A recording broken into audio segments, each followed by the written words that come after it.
gusto ko ring mag-solo. Minsan mas masarap ang mag-isa. Hindi kailangan ng kasama. Diba? Para sayong-sayo ang oras. Sayong-sayo lahat. Mga yes, friend, I am back. It's me, Ganda Manda. Kasama niyo pa rin dito sa 101.1. Yes, FM.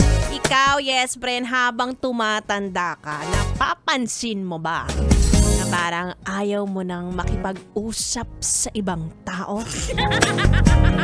Lalo na kung yung tao na yon parang hayop naman. Diba? Tapos mas na-enjoy mo na ang me time kaysa yung gala kasama ang mga kaibigan mo. Diba? Kasi nga naman, pag mag-isa ka lang, kapag solo lang, walang masyadong gastos, diba? Tapos dadagdagan pa yung points mo sa langit kasi wala kayong sinisiraang tao. Yung mga ganyan. So, i-honor mo yan, yes, friend, lalo na sa hirap ng buhay ngayon. Maraming nagbibigay ng stress, ano? Unang-una, trabaho mo. Alam ko na mga ayaw mo niyan eh. Pero dahil yan ang nagbabayad ng kuryente ninyo, wala ka choice. Diba? O, dagdag mo pa yung jowa mo. Ay, nagjowa ka pa, hindi naman pala nakakatulong sa'yo. Tapos yung mga kaibigan mo na kapag nagsama-sama, ay, talaga naman. Maraming sinisira ang iba. Oh. Mas pipiliin mo na talaga na ikaw na lang mag-isa. Lalabas ka mag-isa, didate mo yung sarili mo.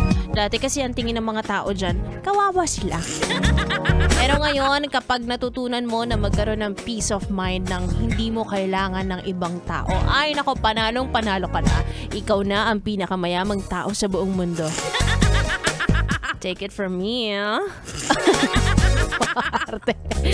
Anyway, isa pang ayaw na nakikipag-usap sa mga tao lalo na kapag hindi niya ka-vibe. B-boy, makakasama ka na sa aking pagbabalik. Hindi ko pa siya nakikita dito, hindi ko alam kung nasaan siya. Baka nagsosolo na naman. Dito lang yan sa station number 2 sa Metro and Mega Manila. 101.1, yes, FM Solid.